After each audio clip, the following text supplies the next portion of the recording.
Good morning, ma'am. Good morning ma'am. Hi everyone, good morning. आवाज येतोय का सर्वांना? हो. स्क्रीन दिसतंय का? हो. ओके. पेन गेला ना? हो. बरं, आपण काल सिंग्युलर आणि प्लुरल पाहिलं होतं. त्यावरती जे काही प्रश्न आहेत तर ते प्रश्न पाहूयात. हो. हो. उदबत्ती आणि कापूर. होते मॅम माईक यामध्ये मला बंद करा. वाटतं काही प्रश्न झाले होते ना? हा, एक दोन मला वाटतं प्रश्न झाले होते का यातले काही? नाही. हे नव्हते झाले का? यापूर्वी कोणते?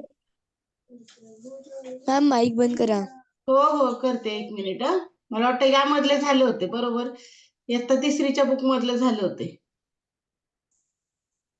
मॅडम पहिला झालता. पहिला झाला होता ना? बर, पहिला आणि दुसरा पण झाला होता. तिसऱ्यापासून पाहूयात. Which of the following is not the correct pair? कुठली बरोबर जोडी नाही ती शोधायची होती. Dog kennel, horse stable, mouse hole आणि मंकी केव. प्रत्येकाचे पर्याय क्रमांक 4. पर्याय क्रमांक 4. Option number 4. हो, ऑप्शन नंबर 4. बरं, मंकी हा झाडावरती राहत असतो. तो काही केव मध्ये राहत नाही, गुहेमध्ये राहत नाही. केव मध्ये लायन, टायगर असे जे वाईल्ड अॅनिमल आहेत ते राहतात. What is the living place of a sparrow? चिमणी राहण्याचं ठिकाण जे आहे ते कुठलं आहे?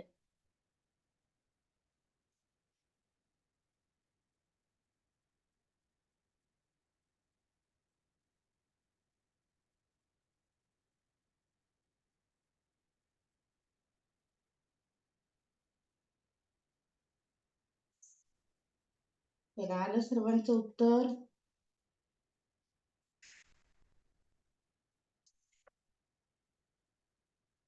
Very good. प्रत्येकाचं उत्तर येते ऑप्शन नंबर 2 आणि 3. 2 आणि 3 यामध्ये कुठलं राईट आहे ते आपण पाहूयात.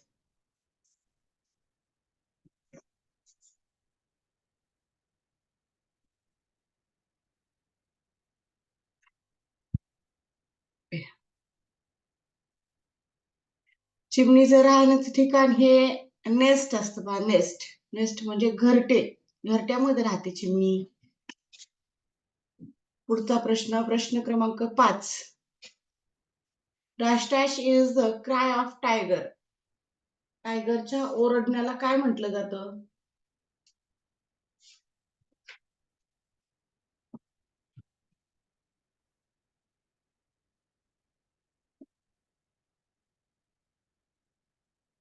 Row or. Very good. Roar means गर्जना.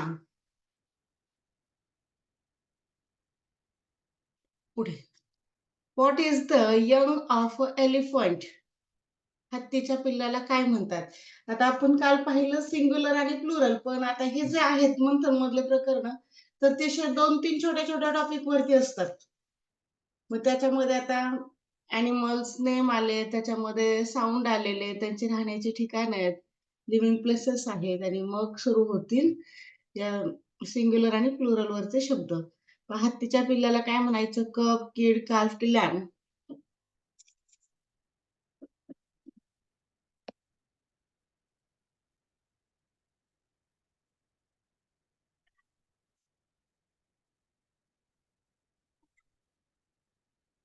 Option number 2. सर्वांचं म्हणणं आहे ऑप्शन नंबर 2 किड हे राईट आहे. सॉरी, हत्तीच्या पिल्लाला मला वाटतं किड नाही, काल्फ म्हणतात. काल्फ पाहिजे, किड नाही. आपण चेक करूयात, आपल्याकडे असेल पाया पीडीएफ मध्ये. हत्तीच्या पिल्लाला काय म्हणतात?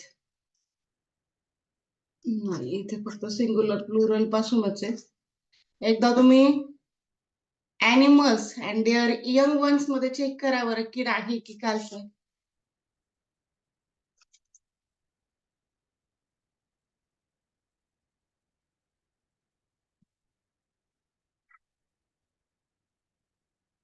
माईक ऑन आहेत सर्वांचे. आता पुढचा प्रश्न. Rose has a dash dash colour. Option number 1. Option number 1. 1. Madam hmm. सिंहाच्या आवाजाला रोअर म्हणतात. सिंहाच्या आणि वाघाच्या दोघांच्याही आवाजाला रोअर म्हटलं जातं. इंग्लिश मध्ये दोघांना एकच शब्द आहे. आणि इतर वेळी वाघाची असते डरकाळी मराठीमध्ये आणि सिंहाची गर्जना. रोअर हा शब्द मात्र इंग्रजीमध्ये दोघांसाठी रोअर वापरला जातो. Rose has a dash dash colour. कुठला कलर असतो रोजला? Pink colour. Pink. Pink colour. आता इतर कलरही पाहायला मिळतात पण रोजचा जो प्रॉपर कलर आहे तो पिंक. बरं पहा आता. Spot the odd man out. वेगळे चित्र असलेले पर्याय शोधा. वेगळं काय आहे यामध्ये? ऑनियन. बनाना. ओनियन आहे का? बनाना. बनाना. बनाना. बनाना. का बरं Banana. बनाना? का वेगळा बनाना? कारण की तो फ्रूट कारण सगळे भाज्या आणि आहेत काय आहेत? बनाना. हा, इतर काय आहेत? व्हेजिटेबल आहेत आणि बनाना आणि बनाना फळ आहे. ओके. पुढचा प्रश्न. Which of the following is a shape of a kite. पतंगाचा आकार कुठला असतो? Option number 2. Option number option number 2. 2. Very good. Right आहे. ऑप्शन नंबर 2 असा असतो पतंग. चॅट बॉक्स मध्ये आन्सर द्या. माईक राहू द्या चालू तुमचे, पण आन्सर मात्र चॅट बॉक्स मध्ये द्या. प्रत्येकाच्या. मी खाल्ला उत्तर दिलं. Okay. Which of the following is not a fruit. खालीलपैकी कोणते फळ नाही? Option number 3. रॅडिश. तुम्हाला काय कसं उत्तर द्यायचं? चॅट बॉक्स मध्ये कारण उत्तर की द्या. रॅडिश व्हेजिटेबल आहे. हो, रॅडिश व्हेजिटेबल आहे. रॅडिश म्हणजे मुळा. What game is related with the following picture. खालील चित्राशी संबंधित खेळ कोणता? हॉकी, कॅरम, क्रिकेट की football? Cricket. Cricket. Option number 3. Cricket.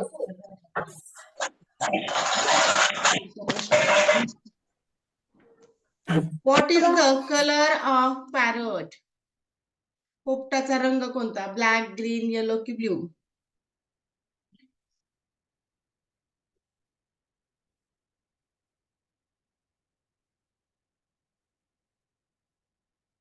तर येऊ द्या पटपट आन्सर सर्वांचं.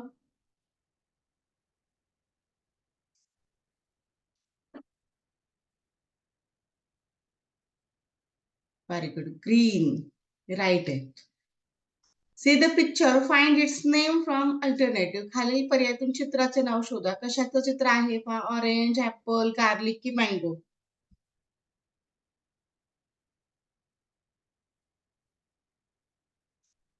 कशाचं चित्र आहे ते शोधायचंय. प्रत्येकाचा आन्सर येऊ द्या. प्रत्येकाची नावं पाहते मी.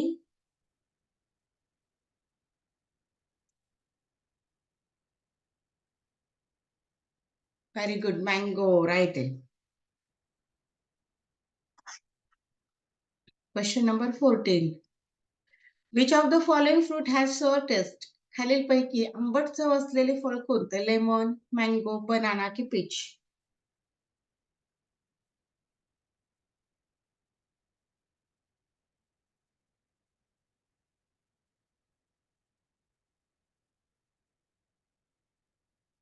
Very good. लेमन.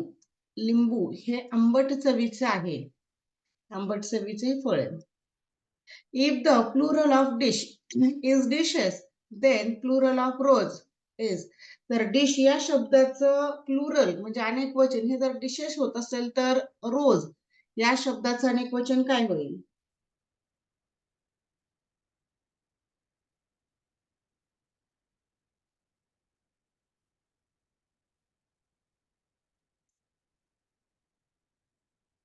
रोजचं काय होईल? रोजेस. ऑप्शन नंबर 1 राईट आहे. Next. Choose the incorrect pair of singular and plural. खालील पर्यायातून सिंग्युलर आणि प्लुरलची अयोग्य जोडी शोधायची. Bird birds, man men, bench benches, hour hours. अयोग्य म्हणजे आता चुकीची जोडी शोधा यामध्ये.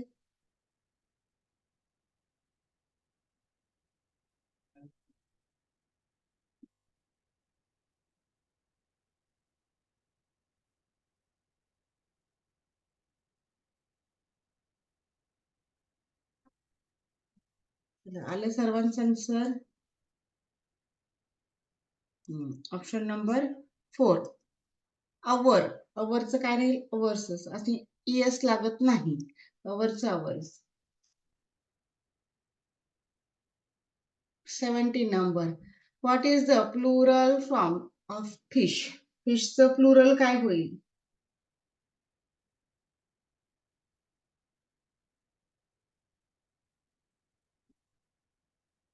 Option number 4. नीट पहा. फिशचं प्लुरल होत नाही. फिश, वन फिश, मेनी फिशच असतं. फिशचं प्लुरल होत नाही. फिश तर फिशच राहतं.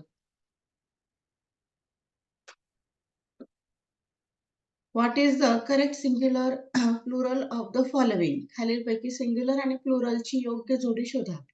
Cap caps, boy boys, tree tries, baby babies.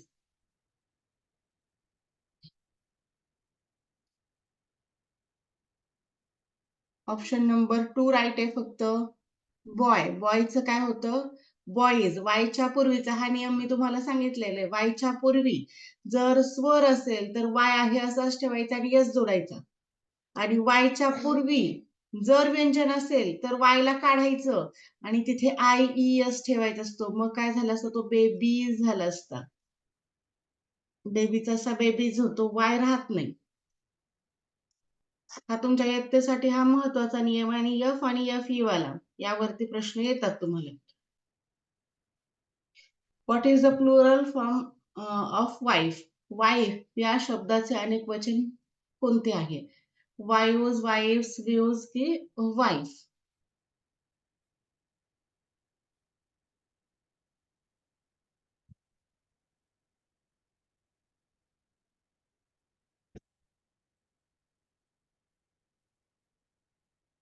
इथे सर्वांचं आन्सर. वाईफचं वायूज. आता FE आला यामध्ये. FE ला काढायचं आणि ES जोडायचा. मसा जोडलेला आहे ऑप्शन नंबर 1 मध्ये. What is the plural form of physics? Physics या शब्दाचे अनेक वचन कोणते? फिजिक्स हे विषयाचे नाव आहे, भौतिकशास्त्र. फिजिक्सचं काय होईल? विषयांचं जे प्लुरल आहे ते आहे असंच राहतं. फिजिक्सचं फिजिक्सच राहणार आहे. इथे बदल होत नाही. फिजिक्सचं फिजिक्सच. ऑप्शन नंबर 1 राईट आहे. What is the plural form of child? Child या शब्दाचे अनेक वचन.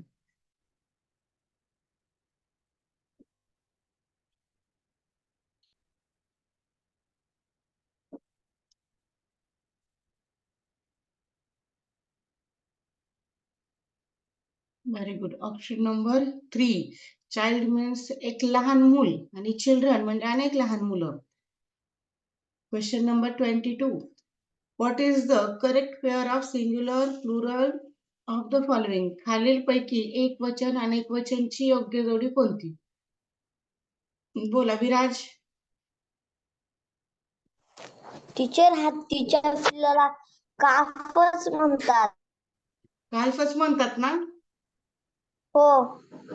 Okay okay. तेच म्हटलं, मला तर किड नाही वाटत, काल्फच वाटते. तेच वाचल्यासारखं वाटते. पण तुमच्या बुक मध्ये आहेत का? पहा बरं, चेक केलं का तुम्ही? आता नेमके आन्सर की नव्हते टीचर, माझ्याकडे. चेक केलंय. Okay okay. काल बरोबर आहे ना? कारण किड नाही म्हणत. आणि किड नाही ही मला अंदाज आलं, लक्षात आलं की किड नाही म्हणत ह्याला. काल 2-3 प्राण्यांच्या पिल्लांना काल्फ म्हणतात. जसं की काऊ आहे, ऑक्स आहे, एलिफंट आहे, आणखी एक दोन प्राणी आहेत की त्यांच्या पिलांना काल्फ असं म्हटलं जातं. मला वाटतं तुम्हाला इयत्ता 3री का 4थीच्या पुस्तकामध्ये आहे, व्यवस्थित आहे. त्यामध्ये असे काल्फ कोणाकोणाच्या पिल्लाला म्हटलं जातं, तर त्या प्राण्यांची नावं आणि एक सोबतच तेवढ्या याच्यामध्ये काल्फ आहे. कोणामध्ये कोणत्या पुस्तकात आहे हे? 3रीच्या. 3रीच्या आहे का? हा, तसंच लिहून काढायचे बा प्राण्यांची पिल्लांची नावं, म्हणजे वेगळं असं पाठ करायची पण गरज पडत नाही. मी आता गुगल वरती सर्च केलं. ओके ओके, बर. पहा, खालीलपैकी एक वचन आणि एक वचनची योग्य जोडी कोणती? Key, keys, man, mans, ox, oxen, ratio, ratios. जे ते मी कन्फर्म नसते, मी ते तुम्हाला सांगत असते लगेच नाही, मला हे उत्तर कन्फर्म नाही, तुम्ही एकदा चेक करा. कुठलंही चुकीचं आन्सर मी शक्यतो कधी तुम्हाला सांगत नाही. ऑप्शन नंबर 4 आणि 2 अशी 2 आन्सर येतात. योग्य जोडी कुठे झाली? ऑक्स, ऑक्सन होतं, आणखी मॅनचं मेन होत असतं. मॅनचं मेन म्हणजे इथे यस असा लागत नाही. रेशोचं रेशोज होतं, बरोबर आहे का? रेशोचं रेशोज होईल का? रेशोचं रेशोज. कीचं कीज होतं. आता कीचं कीज काय झालं की वायच्या पूर्वी स्वर आला. वायच्या पूर्वी जर स्वर आला तर यस हा लागलेला असतो, तिथे सफिक्स हा यस असतोच. कीचं कीज झालं, ऑक्स ऑक्सन होतं, रेशोचं रेशोज होतं, म्हणजे ए, सी आणि डी हे राईट आहे. पण इथे मॅन, हा बोल ना. तिथं ओ आहे ना, ते ओ साठी ईएस वापरतात. ओ, अरे एक्सेप्शन मधला आहे ना रेशो. रेशो नियम नाही पाळत, आपण पाहिलं ना रेशोचा. थांबा मी तुम्हाला दाखवते. रेशो एक्सेप्शन मध्ये आहे ना. कुठे आहे का रेशो? कुठे पाहिला आपण शब्द काल? अपवादामध्ये आहेत काही शब्द, त्याच्यामध्ये रेशो पण होता.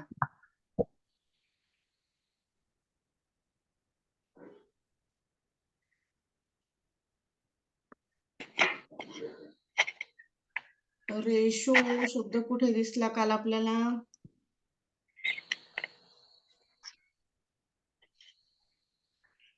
आहेत पा, रेशो शब्द आहे.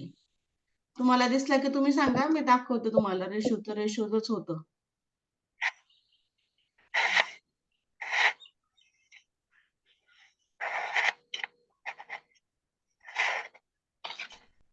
कुठे गेला तो शब्द? हे डेफिनेट माहितीये मला, रेशोच होतं. बोल विराज, हा मॅम. आहे का रेशोज? कारण हा मॅथ मध्ये नेहमी हा वर्ड येतो. मॅथ मध्ये नेहमी यूज केला जाणारा हा वर्ड आहे. हा डेफिनेट मला माहिती आहे का, तो रेशोज असाच होतो.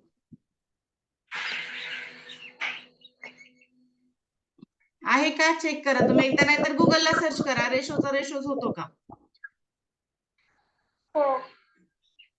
Okay. What is the singular form of stories या शब्दाचे एक वचन खालीलपैकी कोणते?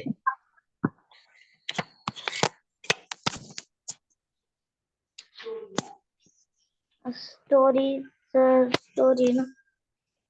Very good. स्टोरी कुठला? आता लास्टला वाय असणारा स्टोरी, कारण वायच्या पूर्वीचं अक्षर हे व्यंजन आहे, आणि जर व्यंजन असेल तर वायला काढून टाकलं जातं आणि त्या जागी IES जोडला जातो, म्हणून स्टोरी हे एक वचन याचं बरोबर आहे. 24 number. Choose the incorrect alternative from of the following. खालील पर्यायातून अयोग्य पर्याय शोधा. हाफ,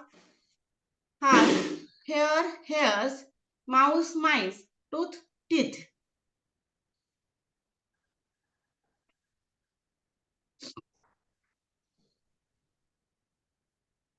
हे 24 नंबर पाहतोय आपण. काय होईल? Hair, one hair, many hair. Hairs होत नाही. इथे असे काही शब्द असतात इंग्लिशमध्ये किंवा मराठीमध्ये सुद्धा की त्याचं वचन बदल होत नाही. एक वचनामध्ये पण तेच, अनेक वचनामध्ये तेच. हेअरचं हेअरच राहत असतं.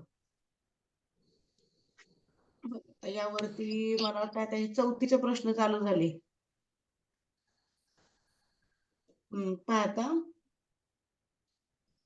Find the alternative for the following blank the sentence. खालील वाक्यातील रिकाम्या जागांसाठी योग्य पर्याय निवडा. Rohit is dash dash good boy. And the आणि अँड. आता हे आर्टिकल वरचे क्वेश्चन आले, पण आर्टिकल हा टॉपिक झालेला आपण आपला शिकवून. आर्टिकल कसे यूज करायचे असतात ते लक्ष द्या. पुन्हा एकदा आर्टिकल घेऊयात आपण, एक रिव्हिजन घेऊयात आर्टिकलचं, कारण नेहमी आर्टिकल वरती क्वेश्चन येतोच. जर स्वर असतील म्हणजे वॉवेल साऊंड असतील, स्वर फक्त 5च आहेत, ए, ई, आय, ओ आणि यू. असं जर असेल तर नाम किंवा विशेषणाच्या पूर्वी आपण आर्टिकल यूज करत असतो. आर्टिकल म्हणजे उपपद. असं जर असेल, एखाद्या नावाने सुरुवात होत असेल, ए नी, आय ने, आय, ओ किंवा यू यापैकी कुठल्या एकानं जर सुरुवात होत असेल आणि त्याचा उच्चार जर स्वरांसारखा, मराठी स्वरांसारखा होत असेल, तरच तिथे ॲन वापरायचं. आता असे काही शब्द असतात की एखादा शब्द जसा की युनिफॉर्म आहे, युनिफॉर्मची सुरुवात यू ने झाली, पण त्याचा उच्चार य ने होतो. आणि मला सांगा, मराठीमध्ये य हा स्वर आहे की व्यंजन आहे? व्यंजन. व्यंजन आहे. मग मराठी सारखा उच्चार पाहायचा आहे. मग मराठी सारखा उच्चार जर पाहायला गेलं तर इथं यचा उच्चार होतो.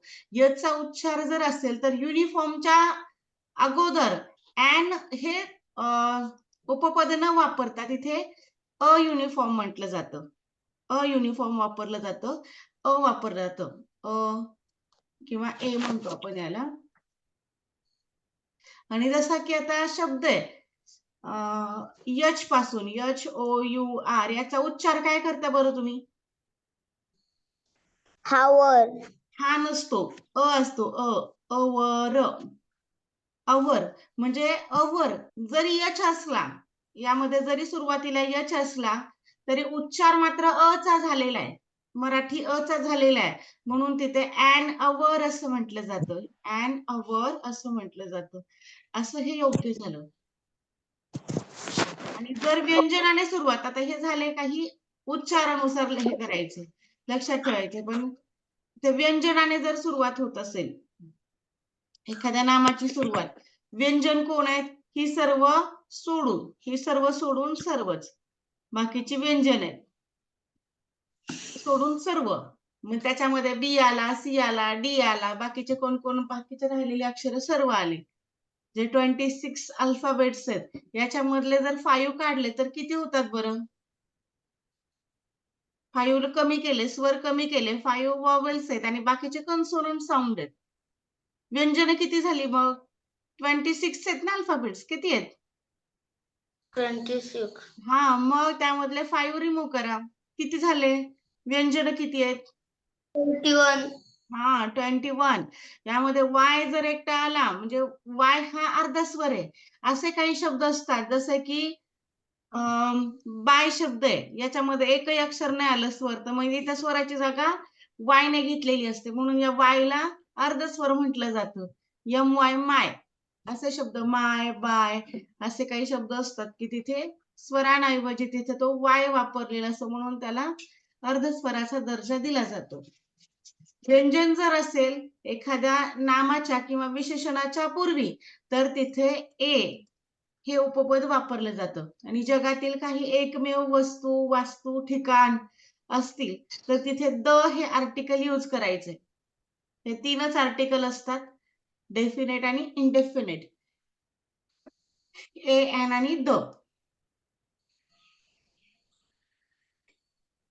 बरं, पाहता खालील वाक्यातील रिकाम्या जागांसाठी योग्य पर्याय निवडा. Rohit is dash dash good boy. मग कसा असायला हवा तो? ॲन, द की अँड? कारण मध्ये यूज करताना आपण हे नंतरचं अक्षर पाहायचं. गुड हे एक विशेषण आहे. नाम किंवा विशेषणाच्या पूर्वी आपण उपपदाचा वापर करतो आर्टिकलचा, म्हणून तिथे हे योग्य राहील. ओके, पुढचा प्रश्न. Mohan eat dash dash egg. And the की ए? And very good. अँडच काय यूज केलं तर एग मध्ये ई ने सुरुवात झालेली. ओके, आता समजलं ना तुम्हाला. आता उत्तर तुम्ही चॅट बॉक्स मध्ये द्या. विराज, चॅट बॉक्स मध्ये उत्तर द्यायचं.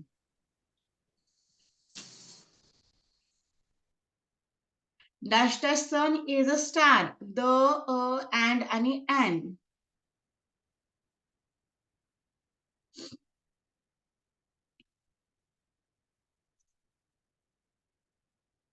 द काय आलं?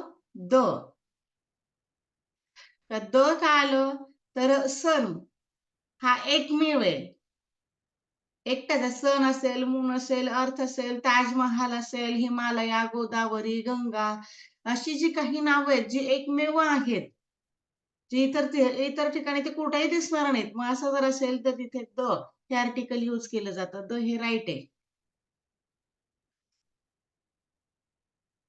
विराज, आणखी काही प्रश्न आहे का? हँडरेज आहे. My father works in dash dash factory. A and the की नो आर्टिकल?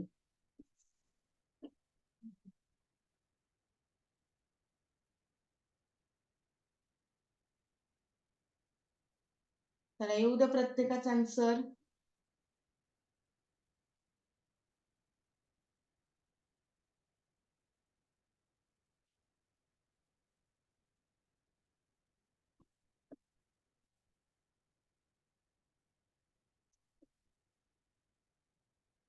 ओके, चला सर्वांची आन्सर मिळतात.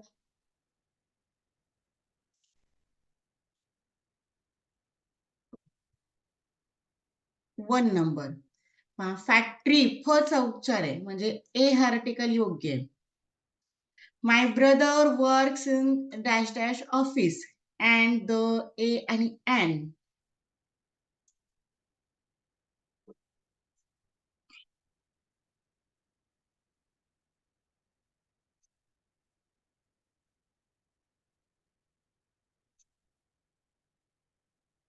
आलं सर्वांचं आन्सर?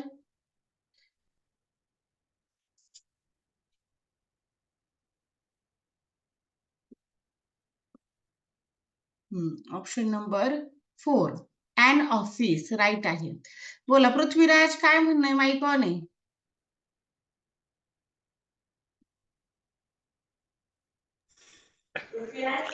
मॅडम, मराठीचे हे स्वर कोणते आहेत? अ पासून ते औ पर्यंत. अ ते औ हे स्वर आहेत. आणि आहा. व आहा. व नाही हा. व म्हणजे या दोघांना काय म्हणता येईल, त्या दोघांना दाखवण्यासाठी मी हा व लिहिलेला आहे. आणि आहा यांना म्हणायचं स्वरादी. आणि जे क ते क्ष आणि ज्ञ असतं पहा. क्ष आणि ज्ञच्या अगोदरचं अक्षर कुठलं आहे? ह, ळ, क्ष, ज्ञ. ह, क ते ळ यांना म्हणायचं व्यंजन. आणि क्ष आणि ज्ञ, क्ष आणि ज्ञ यांना म्हणायचं संयुक्त व्यंजन. यांना काय म्हटलं जातं? संयुक्त व्यंजन किंवा जोड अक्षर. आलं लक्षात? हे मराठीमध्ये असे ओळखायचे. अ ते औ पर्यंत स्वर. आणि आहा ह्यांना स्वरादी म्हणायचं म्हणजे ते स्वरांच्याही अगोदर त्यांचा उच्चार होतो. क पासून ते ळ पर्यंत ही व्यंजन आहेत, सर्वच्या सर्व व्यंजन आहेत. जे शेवटीचे जे 2 अक्षर येतात क्ष आणि ज्ञ, तर त्यांना संयुक्त व्यंजन म्हटलं जातं. आणि त्यानंतर आणखी यामध्ये अनुनासिक असतात. 5 अनुनासिक. कोणती आहेत? 5 अनुनासिक. जसं की क च्या लाईन मध्ये कसा न येतो, ड सारखा दिसणारा असा न. त्यानंतर असा एक न असतो, याला त्र म्हणायचं नाही, तो न असतो. बर, आता याच्यानंतर आणखी एक न नळाचा. हा, आणखी एक कुठला असतो? म. त्र नाही. आणखी एक कुठला राहिला बरं आपला?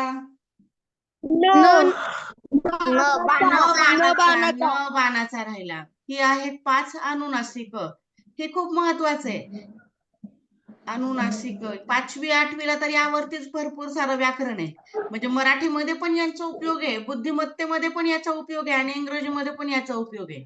म्हणजे खूप महत्वाचे आहेत. मराठी जे मुळाक्षर आहेत ना, ते तुमच्या स्पर्धा परीक्षेसाठी खूप महत्वाचे आहेत. हे ज्ञान तुम्हाला माहीतच पाहिजे, एवढं आलंच पाहिजे. अनुनासिका कुठली, स्वर कुठली, स्वरादी कुठली, व्यंजन कुठली, संयुक्त व्यंजन कुठली, श्र आणि त्र वापरला. श्र आणि त्र ला काय म्हणायचं? श्र आणि त्र. श्र श्रावण बाळाचा श्र. ती जोडाक्षर आहेत. काय ती जोडाक्षर आहेत? मुळाक्षरांमध्ये यांना स्पेशल असं स्थान नाहीये, पण बऱ्याच अंकलिपीमध्ये ते दिलेले असतात. त्यांना ते काउंट करायचे नाही. ते श्र आणि त्र ला काउंट करायचे नाही. 2 अक्षर जोडून ते जोडाक्षर तयार झालेले आहेत. श्र आणि त्र. अंकलिपीमध्ये किंवा मुळाक्षरांमध्ये त्यांना कसलाच व्हॅल्यू द्यायचा नाही आपल्या याच्यामध्ये, व्याकरणामध्ये तरी. ते एवढंच लक्षात ठेवायचं की ते जोडाक्षर आहेत. हे सुद्धा जोडाक्षर आहेत. क्ष आणि हे सुद्धा जोडाक्षर आहेत, पण हे मुळाक्षरांमध्ये येतातच. यांना व्यंजनांमध्ये यांचा समावेश आहे. ते सुद्धा व्यंजन आहेत, पण हे निश्चितपणे असतातच. समजा अक्ष हा शब्द तुम्हाला विचारला, हा जोड शब्द आहे का? याचं उत्तर काय देणार तुम्ही? हो हो आहे. हा जोड हो शब्द आहे. नक्षत्र जोड शब्द आहे का? नक्षत्र हो हो आहे. ज्ञान हा जोड शब्द आहे का? बरोबर आहे. आहे. हो ज्ञान.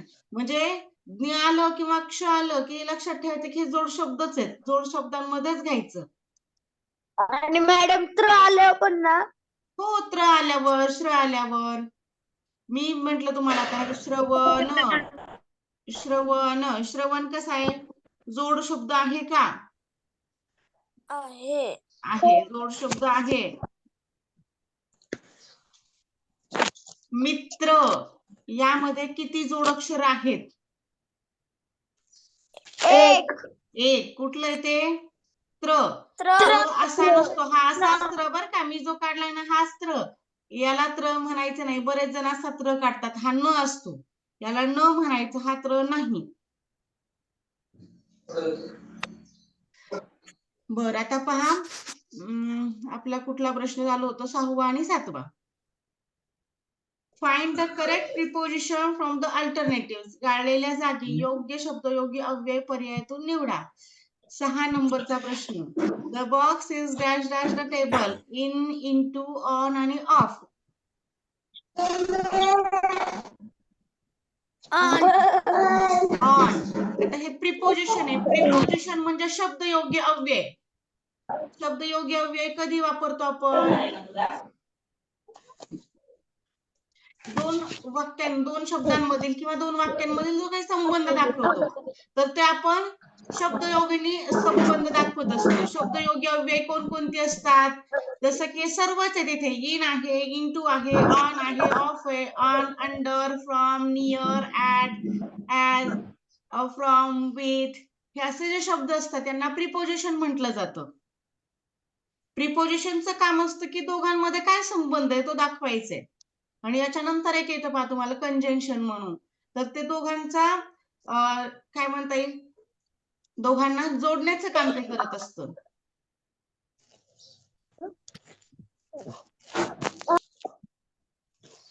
आता the box is on the table. On, आता बॉक्स कुठे आहे? टेबल वर आहे. म्हणजे काय संबंध आहे, कसा आहे? तर इथे ऑन या शब्दाने समजलाय म्हणून तो ऑन योग्य झालाय. इथे on, on the table. Sanket jump dash dash the table to the ground.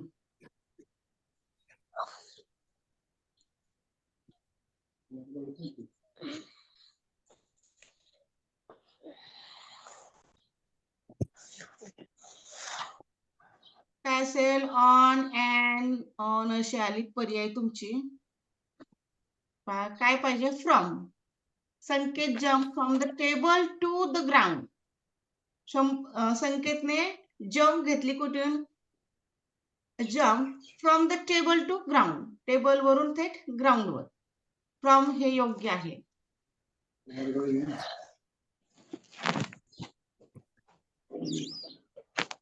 त्यानंतरचा प्रश्न क्रमांक 8 पहा. Read the sentence, choose the preposition from the alternative. खालील वाक्य वाचा. दिलेल्या वाक्यातील शब्द योगी अव्यय ओळखा. The pen is in the box. आणि यावरतीच प्रश्न येतात. ओळखायलाच सांगितलेले असतात बऱ्याच वेळा.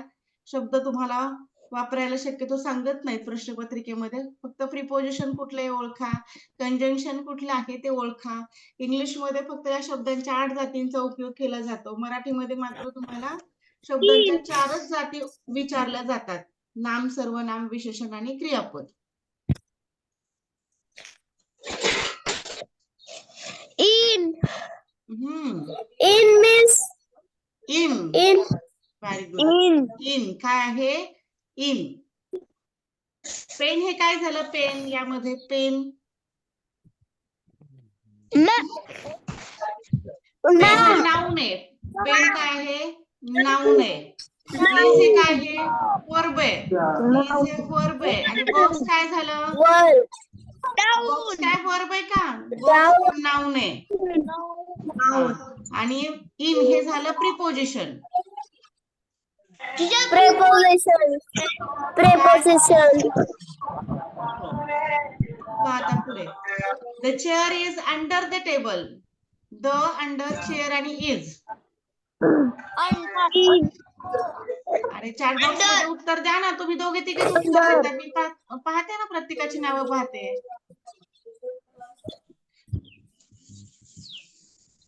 दोघं तिघांचेच आवाज देतात. ओरली उत्तर दिलं ना, पहा आता सर्वांची नावं दिसू लागली. मुग्धा, अथर्व, विराज, स्नेहा.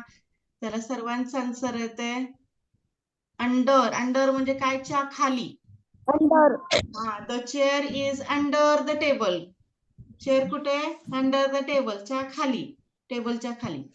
बर. Choose the odd alternative from the following alternative. खालील पर्यायातून चुकीचा पर्याय शोधायचा आहे. ऑन, बिहाइंड, अँड आणि ओव्हर.